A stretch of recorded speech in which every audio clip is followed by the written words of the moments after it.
Hello, Scream Demons, and welcome to the Screams from the Basement podcast with Sam and Casey. I am one of your creepy co-hosts. I am Casey. And I'm Sam the Damned, and let's get screaming. Joining us in the basement is someone who is no stranger to exploring strange basements just like this show, with his collaborations with Director Brandon Christensen on Shudder's Superhost, The Puppet Man, and the recently released Bodycam. Bodycam is a found footage film told through police bodycam and dashcam footage as two police officers take a routine house call in a rough neighborhood, only to find something terrifying and supernatural happening. Please join us in welcoming our guest today, Bodycam cinematographer Clayton Moore. Clayton, welcome to the basement. Thanks for being on the show, and congrats on the movie. Thank you very much. Great to be here, and I'm excited to talk about all things body cam and horror with you. We are Love that. excited. This is it's kind of fun because we had Brandon on for The Puppet Man 2 years ago now. You guys have been putting out just about a movie a year. So it's always nice. It's kind of the thing for us. Like, we've had Shudder for, I don't know, since the beginning, pretty much. Yeah. So it's always nice to see your guys' work come up on Shudder of like, oh, here's a new fun horror movie it's gonna be a good time. We always know we're in for a good time with your guys' work. But the question I have for you to kind of kick things off with, you're the first, if I'm not mistaken, Sam, you can correct me on this, you're the first cinematographer that we've had on the show. Yeah, I believe that is true. And it's obviously it's such a fascinating, career path to be a cinematographer. How do you go from, your earliest movie memories of watching movies to becoming involved in the film industry, making, your own shorts, working with friends, and then finding your way to connecting with Brandon to work on movies like Superhost, like Puppet Man, like Bodycam? How does that trajectory work? I think first of all, thank you for having me. Thank you for being fans of Brandon and I. Um, but yeah, I think just to get on to about how to get started. Uh, Growing up, I grew up with all the classics, Star Wars, Indiana Jones, all that golden age of cinema stuff from the '80s, and I think the initial attraction to the the medium was the visual aspect and just seeing these memorable images that just a still image alone from a movie would inspire feelings, thoughts, conversation. And so I've always wanted from a young age to kind of explore the power of that and being able to set set someone's mood or tone based on color or lighting or shadow, things like that. And so that's just always intrigued me. And me and Brandon met in Las Vegas many years ago. He used to live here. He lives up in Canada now. I still live in Vegas. But we got along really well. We started working on commercials, short films, and then eventually led us to working on his feature films. And we've done 4 of them now, and there's no end in sight as far as I can see. That's awesome. That's So awesome. hopefully it keeps me around. Well, I mean, after this last collab, he'd be crazy not to. This is found footage told entirely through like police body cam, police dash cam. How did you guys get started on this one? Like, how did he pitch you on this project to get it started? Yeah, I wish I could remember exactly, but I mean, you got to think this was 3 years ago now. We shot this 3 years ago, and I just know it's seeing his previous films on Shudder. You guys might notice that there is usually a little bit of a theme of found footage in his films, whether it's through a security camera, uh, cell phone footage, things like that. There's always kind of those found footage elements there, and I think he just wanted to kind of take it up to 11 and just do a full blown found footage movie and just have fun with it. And so here we go with body cam, right? Here we What go. Yeah. was what was kind of your first thought process then? Because this is the first time you guys are doing like full blown. This is all on. Did you guys actually use like police body cams and dash cams? How did you guys actually shoot the film?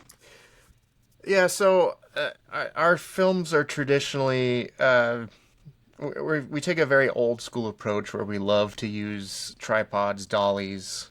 We like to use motivated camera movement. So, reading this script when he first sent it to me and knowing that that was kind of all going to be out the window, there was a little hesitation and a little, maybe a little nervous, just because that's what we usually do. That's what we know. But unless you're really pushing the boundaries and getting out of your comfort zone, it's like, why, well, why not give it a shot? So, I just kind of came to it with an open mind and wanted to contribute as best as I could to help tell the story and do it visually. And so, kind of to your question about the body cams, we actually shot the whole movie on GoPros. So, kind of a very smaller uh, form factor. We've probably all seen bigger cameras being used as point of view shots and the like. We didn't want to encumber the actors with a huge rig and a rig that would take time and would have failure points. So we came up with a very robust off the shelf solution, and it came down to the GoPro and some other bits that we added on to do some wireless monitoring and stuff. But the overall rig was actually very light and easy to use and quick to put on and off the actors, and it made the whole process a lot easier for everyone. That's awesome. So like your role as a cinematographer, how does that change when your cameras are attached to an actor? Like when it's basically an extension of a character. Because that's got to be way different than having the control of like what you said with the dolly shots and stuff. What changes about your role as a cinematographer on set when that happens? Yeah, so that was a big change for me. It took a lot off my plate, obviously, because I typically will operate the camera as well. So I had to kind of give up control, which I don't always like to do. Um, but it was a very technical position at that point. It became, because the camera on the GoPro camera is fixed. It's just a fixed field of view. And so it just became very technical at that point about telling the actors the best spot for them to put their flashlight or the best spot that their body needed to be facing, in order to get the blocking and the coverage that we needed. So it during the takes, it freed me up enough to allow me to actually do all the audio on the film as well.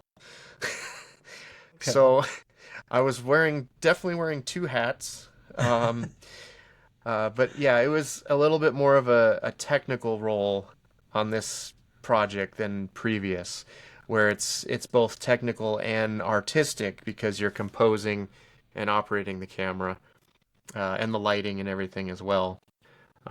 So this was a very technical position on this one. It's amazing. Yeah, and watching this, when you watch like any found footage movie, you are always, I mean, you're supposed to be immersed into the world, and obviously this is a huge part of this movie is that you're immersed into the only footage you see, the only thing you as an audience member see is what these officers see. But with that, it's still a movie. You still have to be able to enjoy it as an audience member. And I think that one thing always stands out is the audio. So what was it? What was the process like of creating the audio in the film? Of do we use like more realistic audio, like with the GoPros, the cameras on the officers, or do we go maybe a little more traditional because you can kind of mask that a little in a narrative? Yeah, there's a lot of sound design in the final product. I had nothing to do with that. I was just capturing all the dialogue and stuff on set. So it was still important to get a very strong base for them to build off of. But yeah, I mean, there's so much added spice in the audio mix that really does help drive the story forward too. Because a lot of times, or I guess you could say half the time, one of the person who's talking won't be on screen, and and once they get down into some of the dirtier situations they get into in this movie, there's a lot of audio cues where there's echoes off in the distance, or there's screams off in the distance, or behind a closed door or something, and it just helps heighten that sense of terror and like what's around the next corner, and are they going to be okay? Are they going to get out of this alive? And that kind of went back to the lighting too. It's like a lot of the movies lit with just a single flashlight. Each officer has a flashlight, and it helps. It's kind of twofold. It helps direct the audience where they should be looking, but it also helps hide a lot of things that are not in that cone of light. And so I think that also helps, heighten the suspense. And I've seen the movie 2 or 3 times at festival screenings, and it's really good in front of an audience. The audience really responds to it, and it's a fun one. Oh yeah, yeah. This, especially when you get into the third act, where shit really hits the fan. Like it's straight popcorn horror. It's great. Um, what was like so in prepping for this movie? Were there any found footage movies that you looked to as like reference points, or kind of looked into behind the scenes to see like, well, how did they do this kind of thing? Yeah, I mean the biggest reference was probably just watching actual body cam videos, Mm, and they seem to be kind of getting a lot of more attention lately. There's a ton of them on social media lately, it seems, but it's something that we're all kind of growing accustomed to seeing, and so part of it was wanting to capture that kind of that very specific look of a body cam. Um, and so we just wanted to make sure it was at the right position on the chest, so at the right height. Um, we didn't mind if it got a little crooked sometimes. So just things like that, where we wanted to heighten the realism of it and just make it feel real, so that uh, hopefully the audience does get lost in the story and not really pay attention to all that stuff.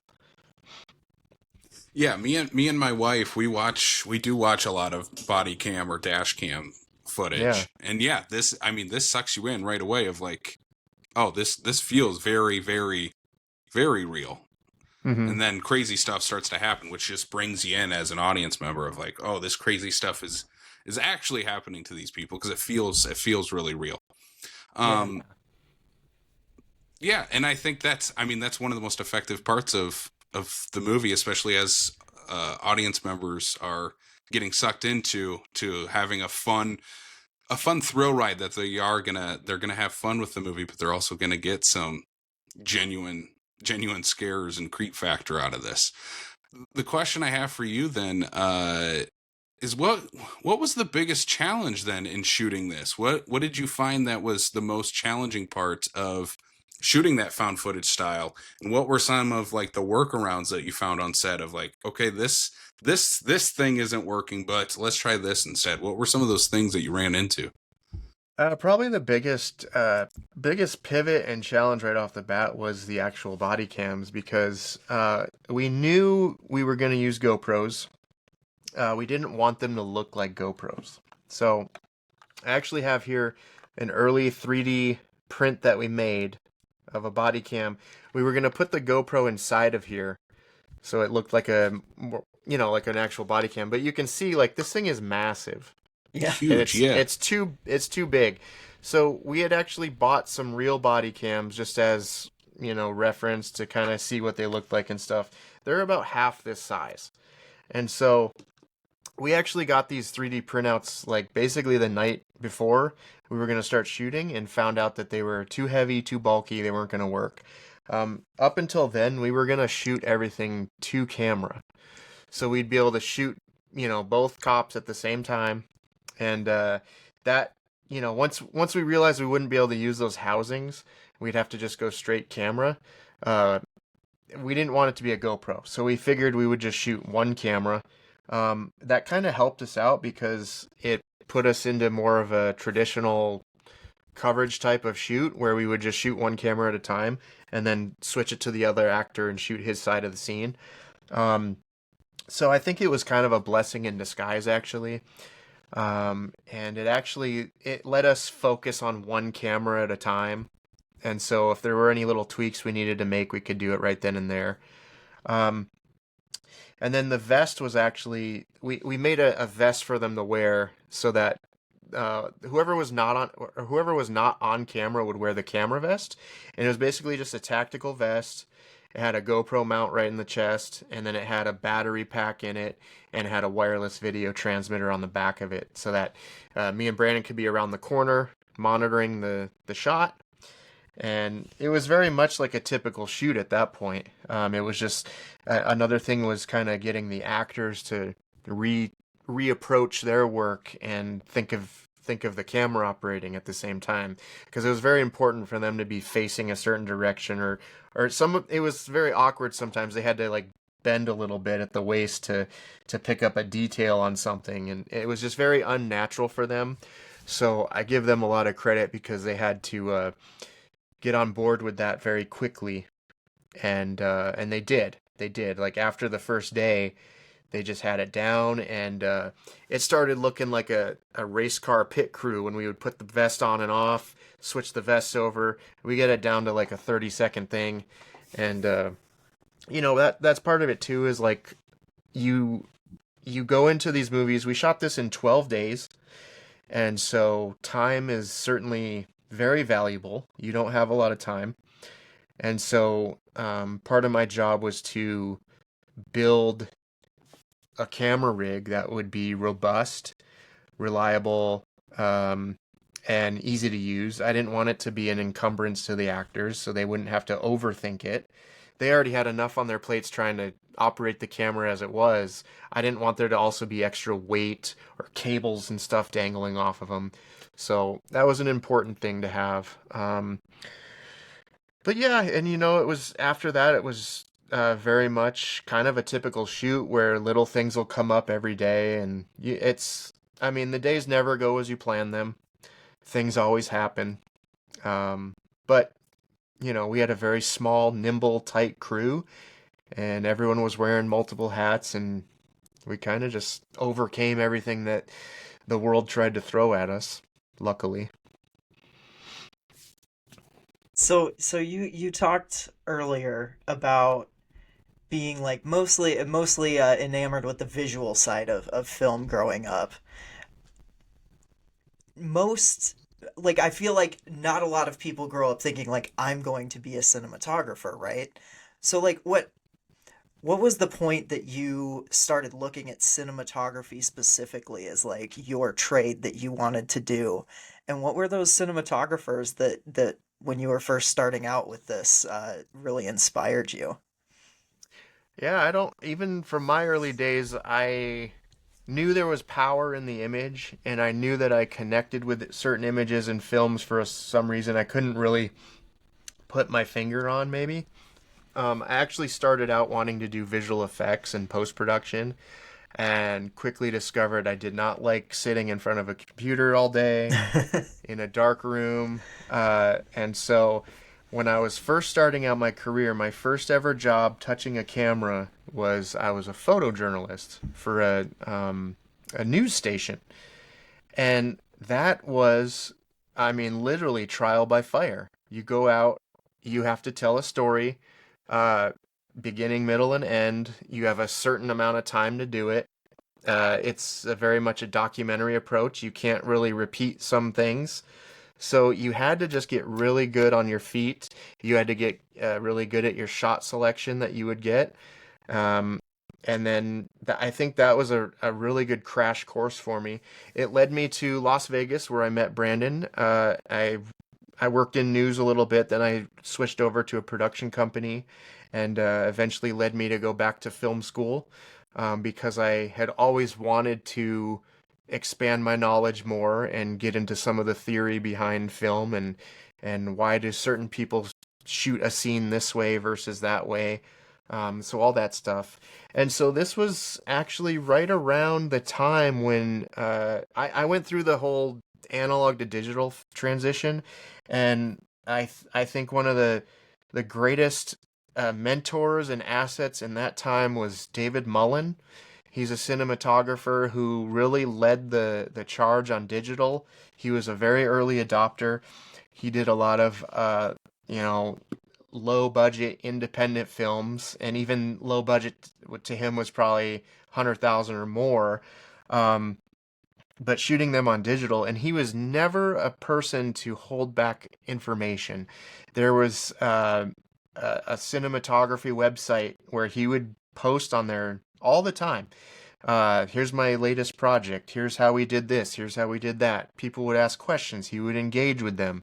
And so that was very inspiring to me to just see someone working at his level, who was so willing to give back and not really gatekeep anything. Even though at this time it was still a very hard club to get into, the higher end productions, and he was just so accessible. And so that was very inspiring. And then, of course, from there, I went on and fell in love with Roger Deakins. Um, you know, big Chris Doyle fan.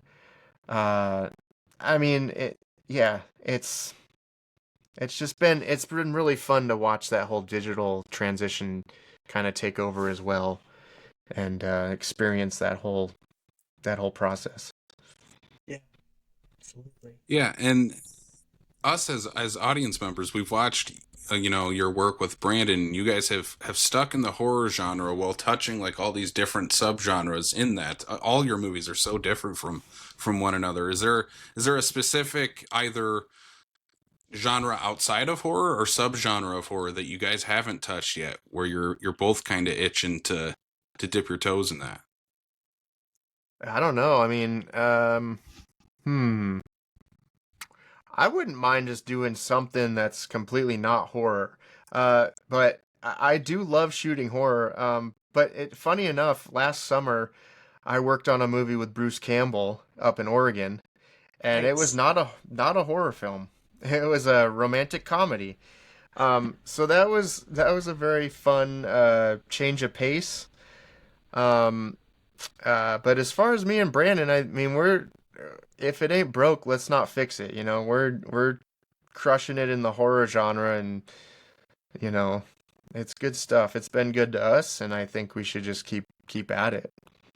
Yeah, I agree 100%. I love whenever there's a new project from you two that pops up in the Shutter newly added. Bodycam is awesome. It's so much fun, and it literally feels like you're watching an episode of Cops that takes a Lovecraftian turn like halfway through, and I loved it for that. So yeah, Well, then That's last nice to question. hear. I'm Yeah. kind of curious on. I'm very curious on this actually because it's the question we leave everybody off with.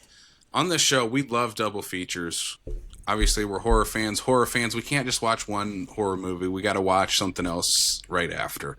So if people are going to watch Bodycam on Shudder, what movie would you pair with it for the ultimate double feature? This is your own personal pick of this is what I would watch either before or after Bodycam. I have to say Night of the Reaper. yeah, Um, absolutely. yeah, I mean, Night of the Reaper, not only because I shot it, but um, I don't know, it's just another fun one. It's a throwback to the slashers of the '80s, and I don't know, we had a lot of fun with that one. I gotta promote Yeah. my own work, right? Oh Yeah. yeah, 100%. Yeah. Big fans of Night of the Reaper on this Yeah. show. Love that. Love that. And like you said, it kind of has that found footage element in that one too. There's the Mm-hmm. videotapes that keep getting left behind, and yeah, good Yeah, and I stuff. think, yeah, and I think it would also show the range that me and Brandon can do together. We can do a nice down and dirty found footage, and then we can do a nicer polished traditional narrative structure piece as well. Yeah, absolutely. I love that. Well, Clayton, thank you so much for joining us in the basement and for sharing body cam with us. This movie's a blast. I can't wait for people to watch it on Shudder and have a good time with it. Thanks for having me.